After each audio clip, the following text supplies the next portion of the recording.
Hello, my name is John Coker. Today we're going to talk about building your Level 2 certification rocket. So we'll talk about the certification process briefly, planning the rocket, ideas for some kits, motor selection, and then we'll end with the Q&A. As far as the Q&A, ask your questions in the little Q&A tab that's on the right side of your Excel events page.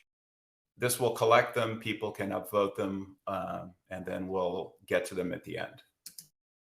Okay, briefly the certification process. Obviously, you already have to be NAR level 1, 3, and 18, an active NAR member. There's sort of two main parts to this. There's the multiple choice test, building the rocket, and then flying it. I'm not going to go over the multiple choice test. I'm going to focus really on just building the rocket. But I strongly encourage you to look at the NAR page on the Level 2 certification for the details here. So what we're going to go over in this presentation is choosing and building your Level 2 rocket. So first of all, planning. What rocket do we want? There's a bunch of decisions here. Motor mount tube diameter, body diameter, motor selection, recovery, and whether you want to use a kit or a scratch-built rocket. As far as the motor mount tube diameter choice, you're most likely to be looking at a 38 millimeter or a 54 millimeter. For J's, which is most likely what you use for certification, you have a nice selection, both diameters. When you start getting to bigger motors, then the 54 millimeter gives you more options. 54 millimeters, obviously, sort of your standard level 2 size. So that's really where you're going to have a lot of options. But as far as J's, you have options in both sizes. Now for body diameter, I'm assuming you're going to be in the 3-inch to 5.5-inch range. Obviously, you could go larger if you have a very low waiver, but let's kind of compare the sizes. So 3-inch rocket's probably your smallest practical size, otherwise your minimum diameter. It's going to be the lightest weight. It's going to fly the highest, and your space is going to be tight. Electronics space, if you decide to go that way, and recovery space. 3 inches is pretty tough to get a decent recovery system. Of course, 3.9 inch, your standard size. This is sort of your canonical size for a level 2 rocket. A little bit heavier. It's going to fly not quite as high. You've got decent space. Anything larger, again, going to be heavier, not going to fly as high, and you're going to have very generous space to work with.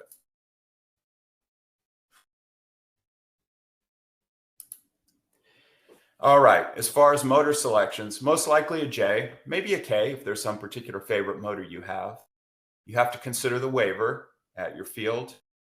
I would recommend a relatively tame motor, not one with an extremely high thrust to keep the acceleration moderate. You got to consider the available motor hardware. If you don't have access to any hardware, single use is going to be the way. Otherwise, make sure the motor fits the hardware you have.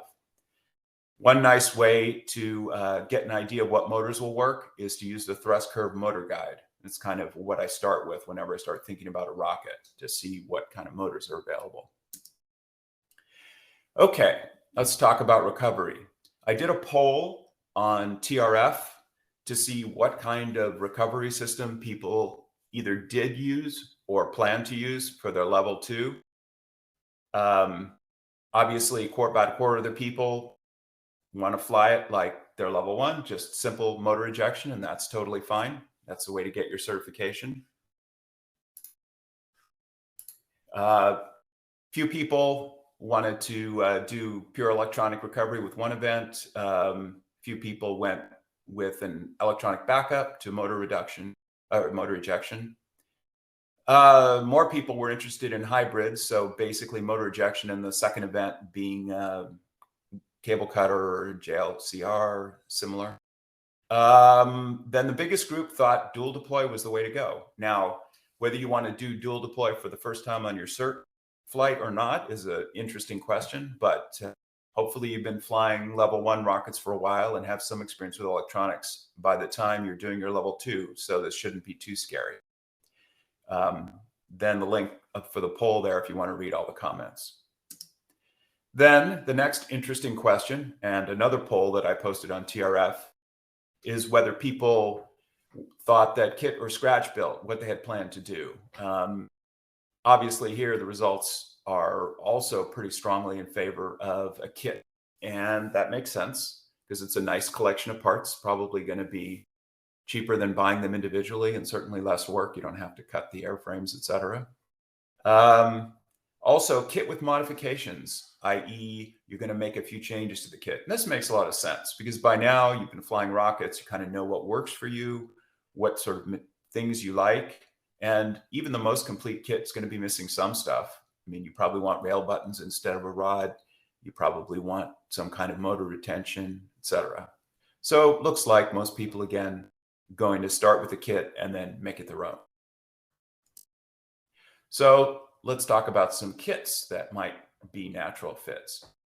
Obviously, there are many kits available, so you have lots of options. By now, you've kind of figured out what size body tube and motor mount tube. Make sure that the motor mount tube is long enough for the motor. It doesn't have to be the full length of the motor, but just make sure there's nothing that's going to block the motor that you want to use. Now, and then again, electronics. If you're going to do one event deployment or a hybrid deployment, you can probably use the nose cone. But if you're going to do a dual deployment, clearly you need a separate bay with 2 recovery spaces for the drogue and the main. A lot of kits don't come with recovery systems. So keep an eye on that. Make sure that you get a parachute and bridle if it's not included. And of course, you always need to add motor retention and rail buttons, miscellaneous hardware, etc. So if we go for the keep it simple approach, then you can have lots of choices. One good vendor for this is Lock Precision and PML. 2 popular kits is the Lock 4. That'll be a 38mm motor mount, but again, you have lots of choices in J's. Another popular choice is the Warlock. It's got a 54mm motor mount, and it's also larger diameter, so it's not going to fly as high. This could be a nice option if you have a relatively low waiver. You know, cardboard tube kits, you got to be careful. You probably don't want to put any super high impulse motors on them, so keep it gentle. Another nice thing about lock kits is they include the recovery system, bridle, and parachute, so you're not buying as many extra parts.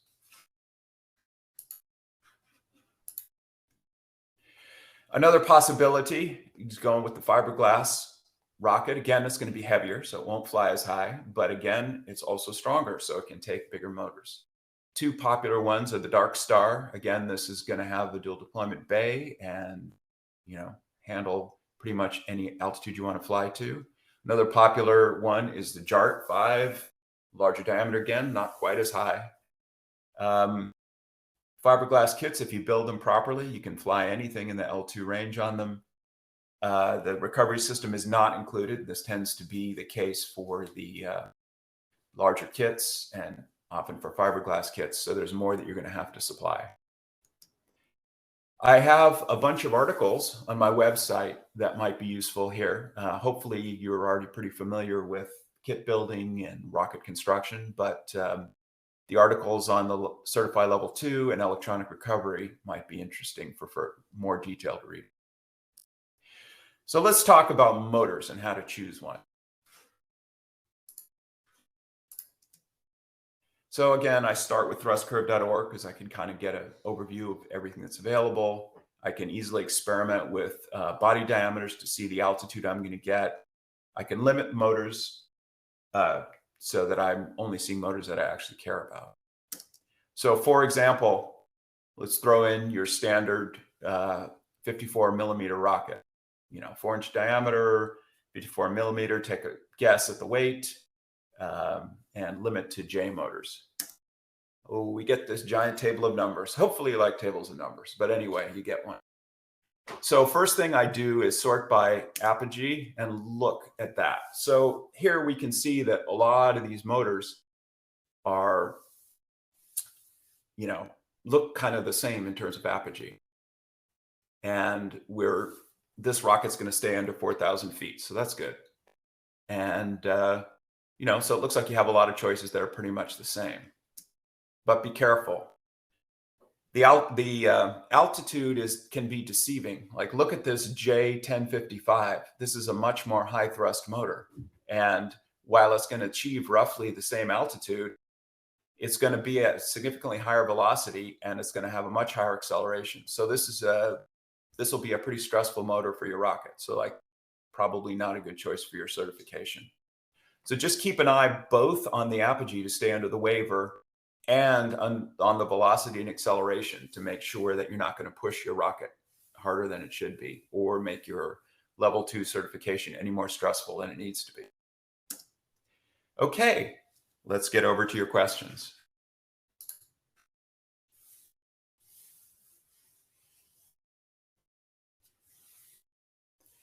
Okay, the first question is, any opinion on if there is an advantage to, say, a G10 electronics base sled versus plywood? No, I don't think so. I tend to prefer plywood myself because they're just a little easier to work with. This sort of G10 versus plywood thing is another Kevlar versus nylon discussion. So it's really opinion here. I find it just easier to work with wood. You can easily hammer in T-nuts instead of having to use press fit nuts and things like that. So just depending on your construction style.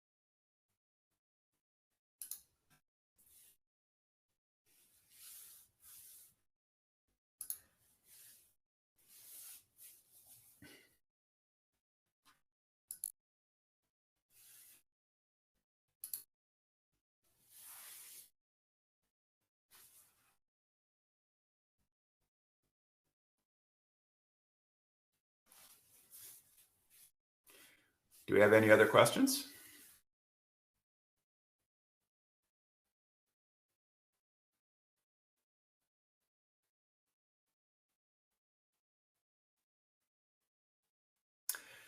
Another question, what do you do to reinforce cardboard tubes? I have wrapped them in a layer of fiberglass before. It's a fair amount of work, but obviously it'll turn you'll get a very tough surface, more strength, and it will be better able to resist damage, particularly transportation damage.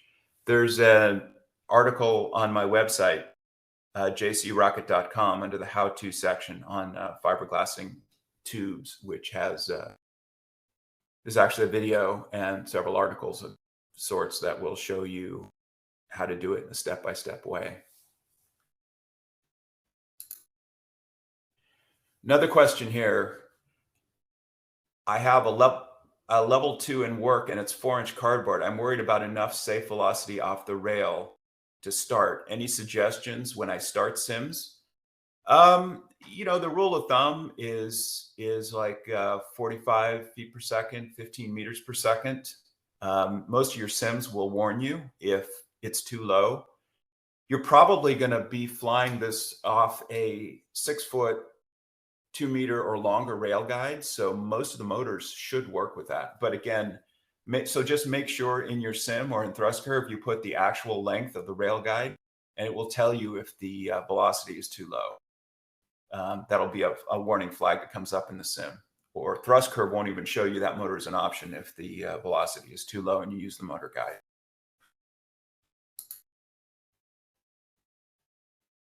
Okay, next question. What is a good source for learning HPR recovery system design and packing? Well,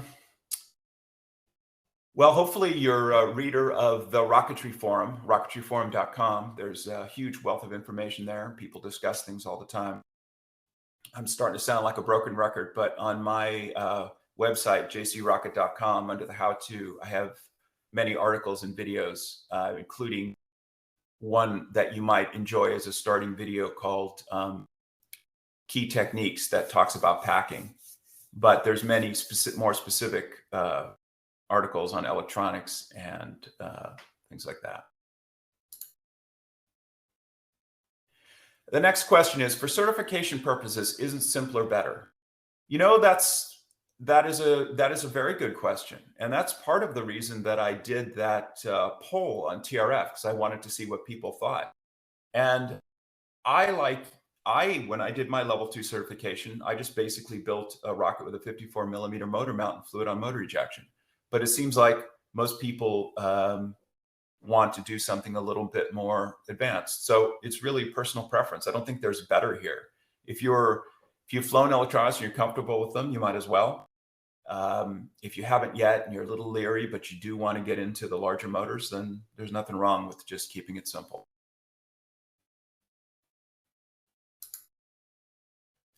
Okay. Next question. Do you recommend tip to tip? I'm not going to recommend tip to tip. I think it's not necessary as long as you pick your motors well. I mean, fiberglassing and tip to tip are more advanced techniques when you get to more aggressive motors. If you're flying a kit on a relatively mild motor, I don't think it's necessary.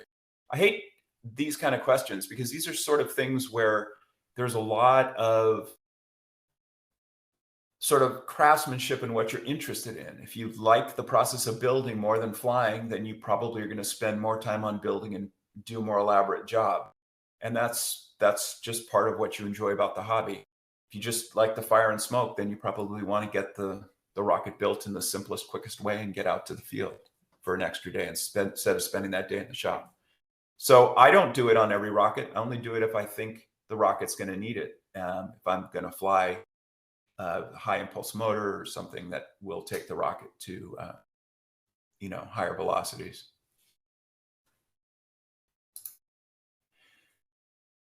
Okay, next question. Can you talk about various recovery options? Yeah, I think I did, but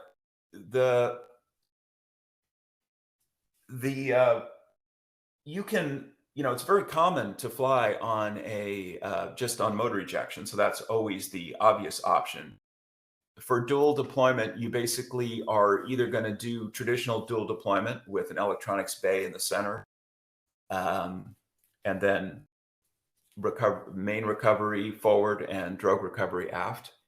But I haven't had myself any experience with the JLCR, but it's very popular and people seem to do well with it. So again, by the time you get to this level, you should have experience flying high power rockets. So I would strongly encourage you to use what you're comfortable with. There's no reason to stress out on your level 2 flight. Save that for your next flight, or do an extra level 1 flight with those techniques to make sure that you know how to use them and are comfortable with them.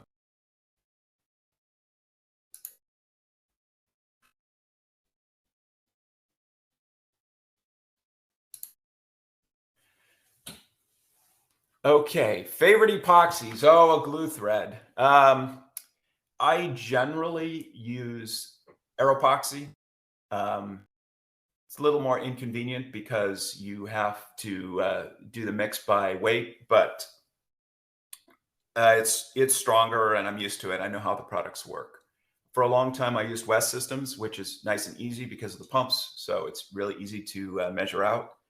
But you have a little bit more waste and it's not quite as strong. So again, I hate to engage in the glue threads, but yeah, personally, I use Aeropoxy. Okay. Next question, John. Do you have experience with cardboard forge models going Mach 1 without fiberglass overlap?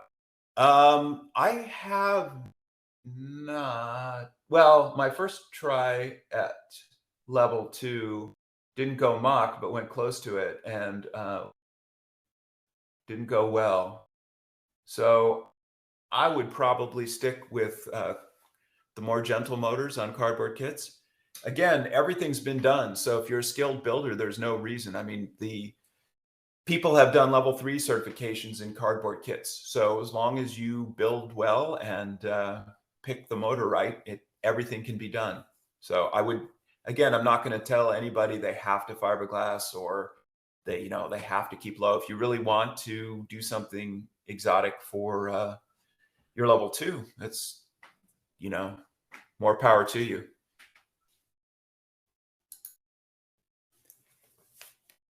All right. Any other questions?